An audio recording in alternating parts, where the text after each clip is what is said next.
Morning, everyone. Good morning, everyone. It's great for me to be back in Detroit as someone who grew up in Buffalo and spent a lot of hours restoring old Detroit muscle back in the 70s. It's always great to come back here and see what's going on in this great industry.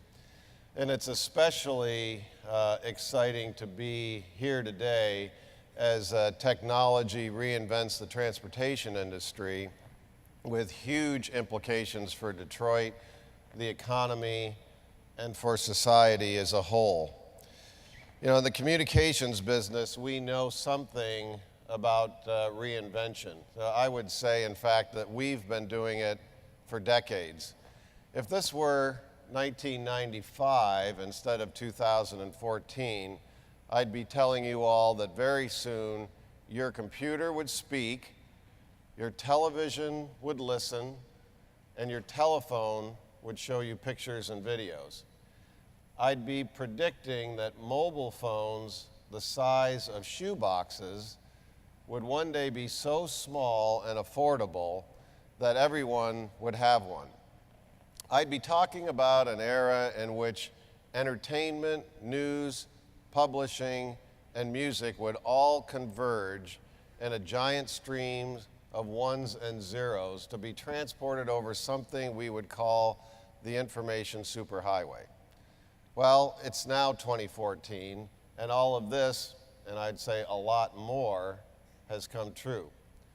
The lines between communications, computing, and content have all come tumbling down, and all of these industries have been reinvented around the amazing possibilities of broadband technology.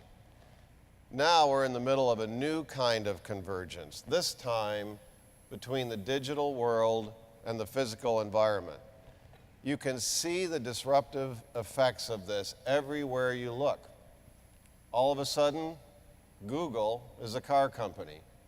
Cars are computers on wheels. I learned this morning that there are more computer code in a car than there is an airplane. Wearable devices can count your steps, your calories, the number of hours you sleep, and even the quality of that sleep. Your cell phone can turn on your lights, start your air conditioner, control your security systems, and much to their chagrin, watch your kids from miles and miles away. And that information superhighway we've been talking about all these years isn't just a metaphor. As roads, bridges, railroads, supply chain, they all begin to integrate with that communications network. Today, the car is the biggest, and I'd say coolest, mobile device that any of us own. Like that smartphone, the smart car is rapidly becoming the platform for innovation and the focus of attention for the best technology minds in the industry.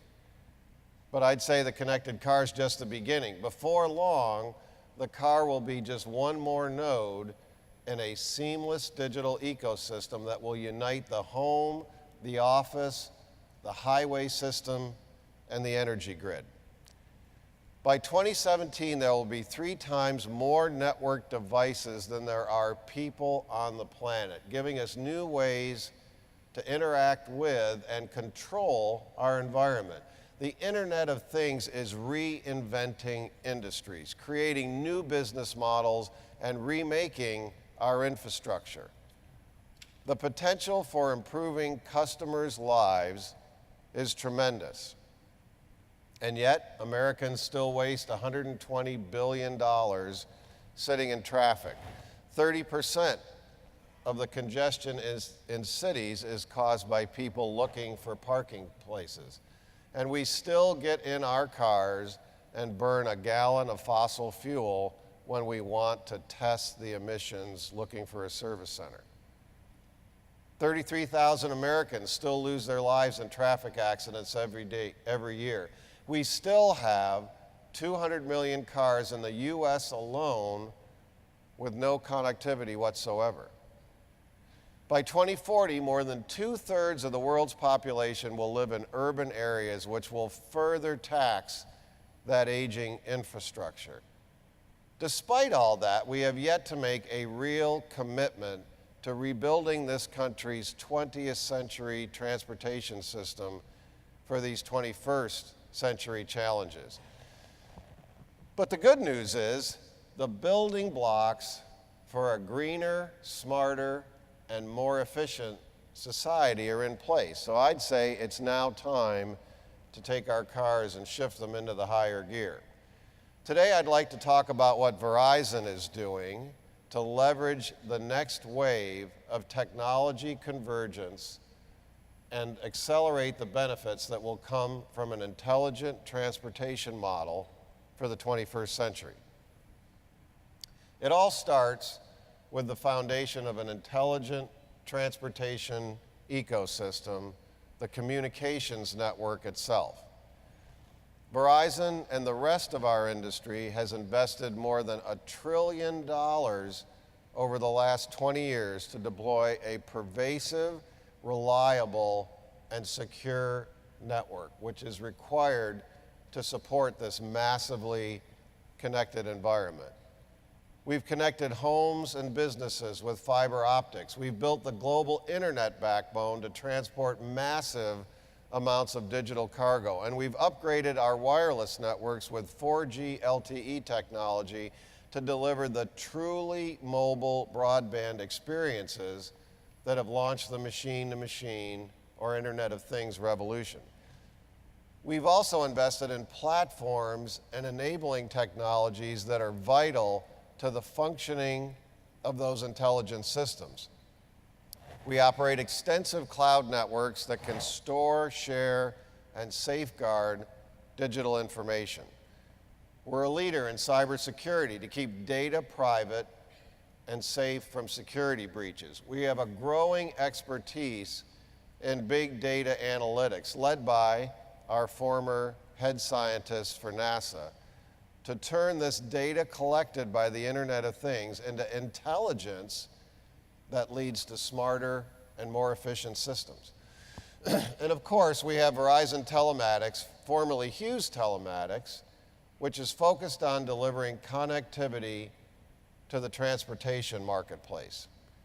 Together, these intelligent technologies have created a platform for spreading innovation at speeds we could only imagine a few years ago, in particular, allowing us to network anything that has an electronic chip in it.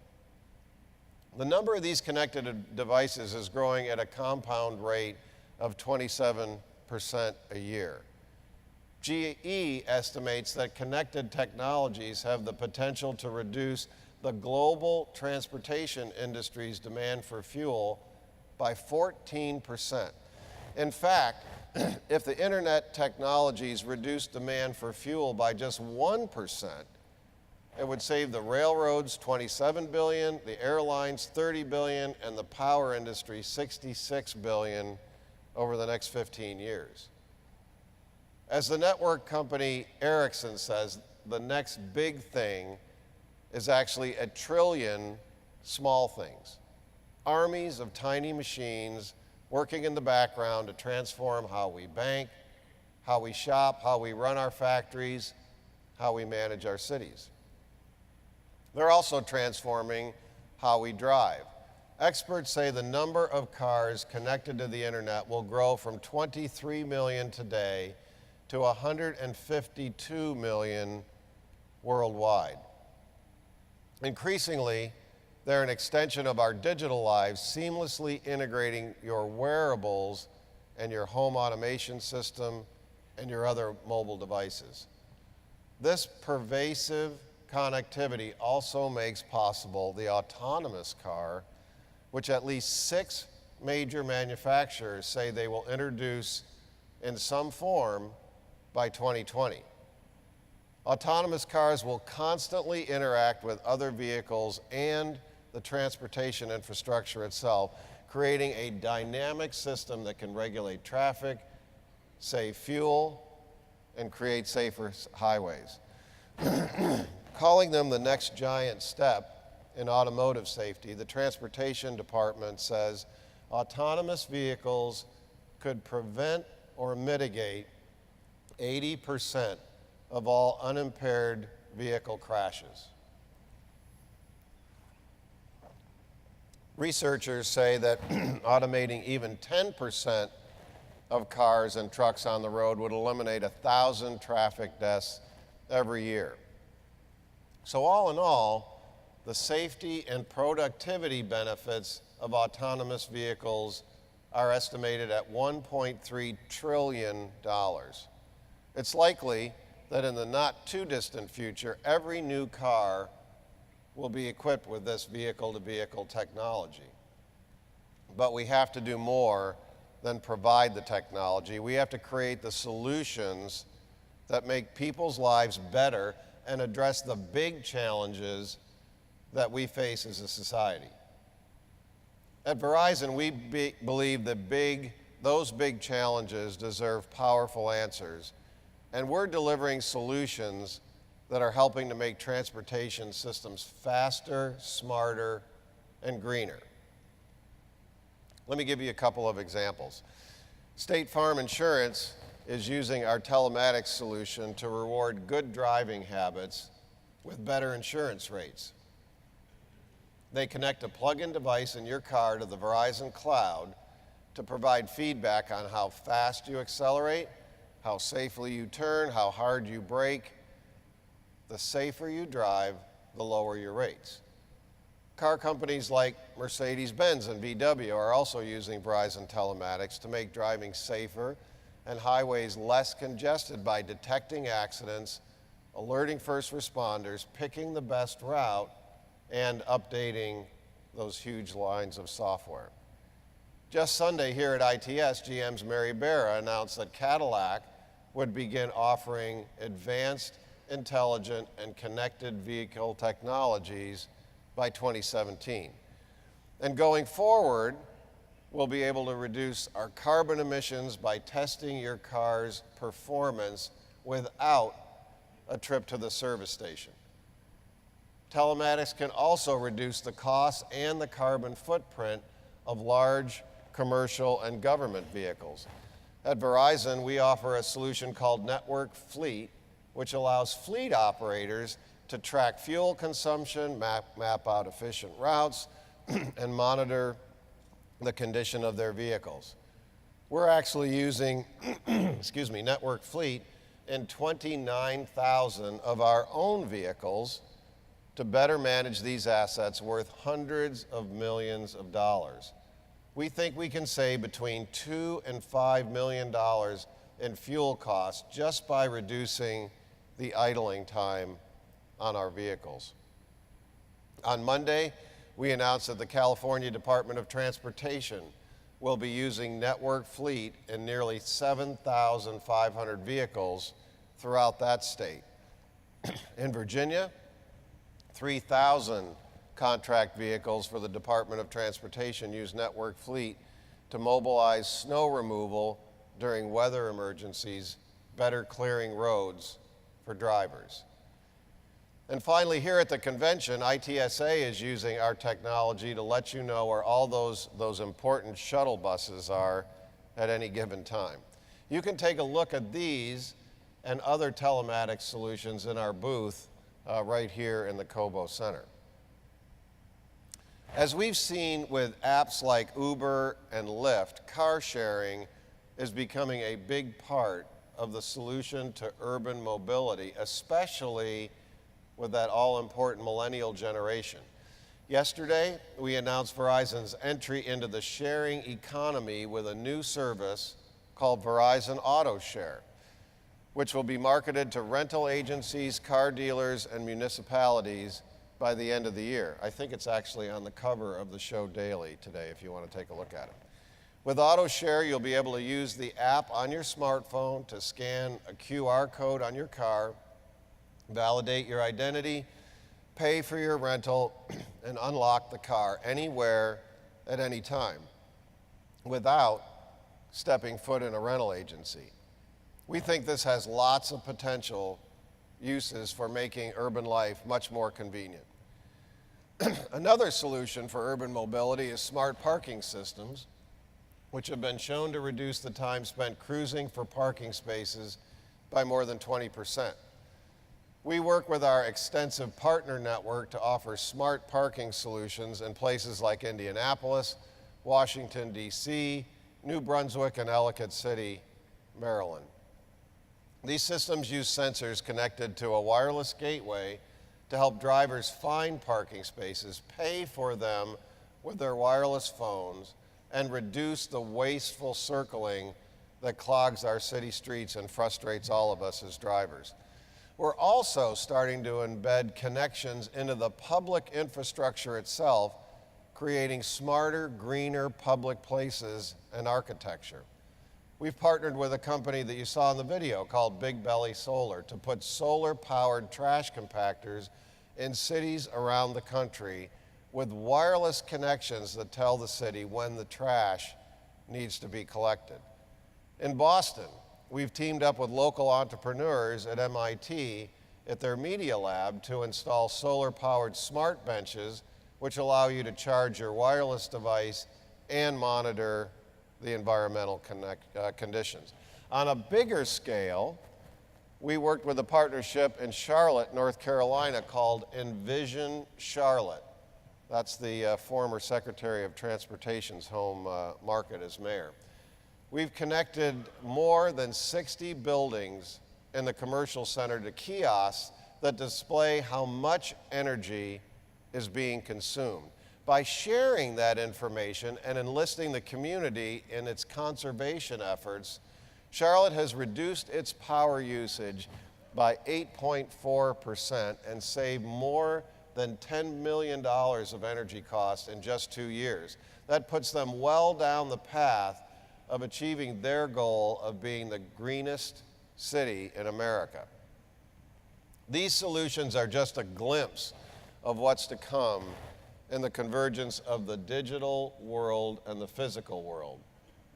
They give us what I feel is a tantalizing look at how a smart, connected infrastructure will improve the quality of all of our lives. As we build more and more intelligence into our roads, our rails, our freight systems, we'll see an enormous return on our investment in the form of a faster growing economy. In fact, one study shows that a 10% increase in infrastructure investment could actually boost the entire GDP by 2%. I don't think we can afford to leave an opportunity like that on the table, but to achieve that kind of impact, we need to amp up our efforts dramatically and deliver these powerful solutions on a much wider scale.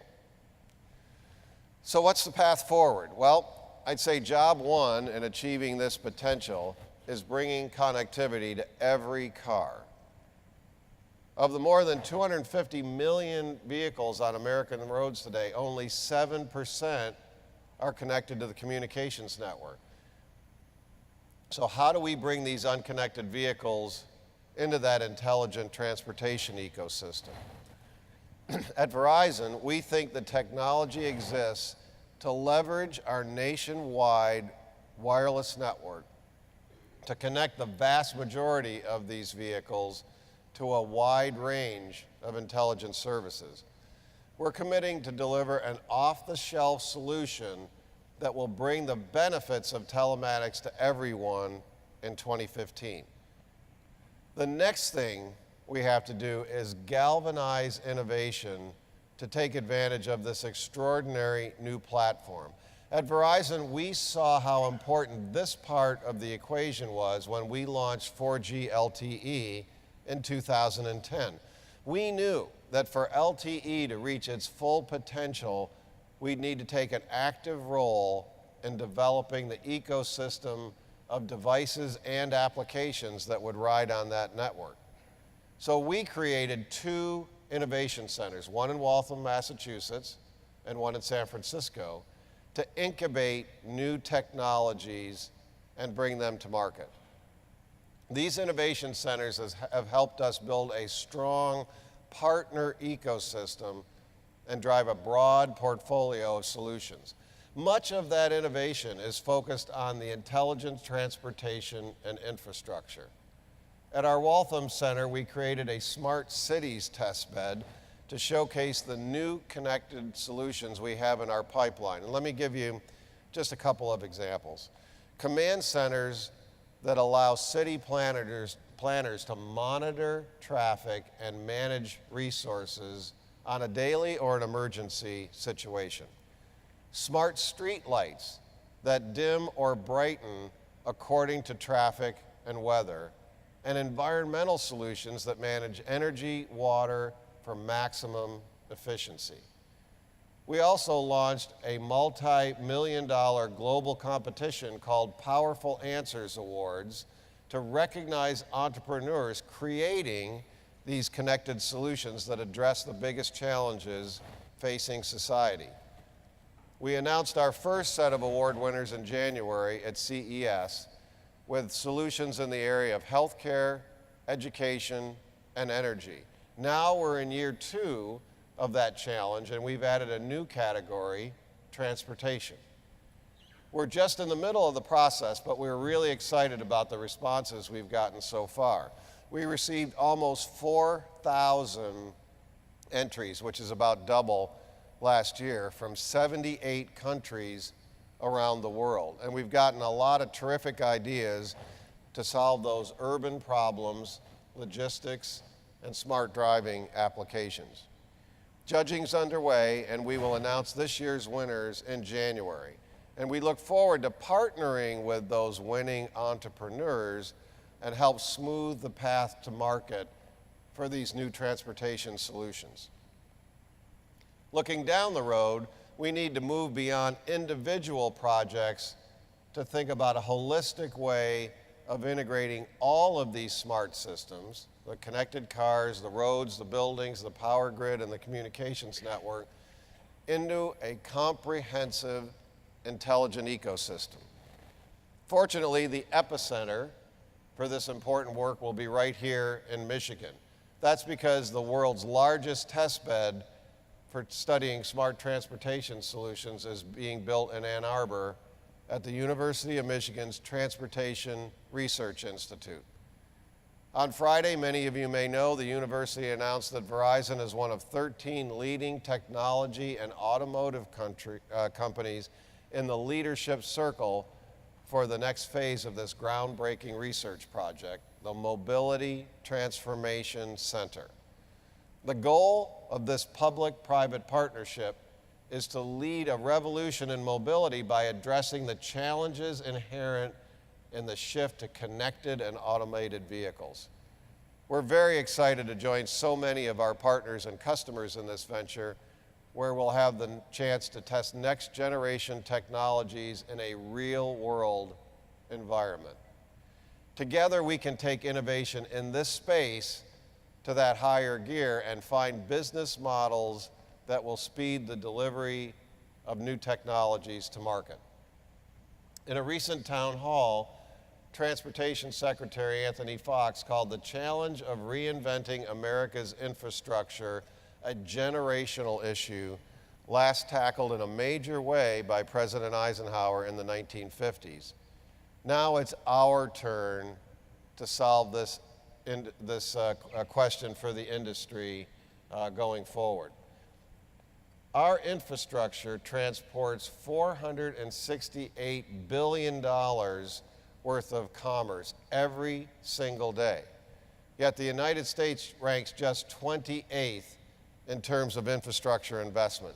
So we have some decisions to make about how to invest for our future. And if there's anything we've learned in the communications business, it's that investing in last century's infrastructure may be cheaper in the short run, but it's way more costly in the long run. We can leverage the convergence of the digital and physical worlds to create a smart transportation system for the 21st century, but only if we pay attention to what we've learned in the first wave of the digital revolution.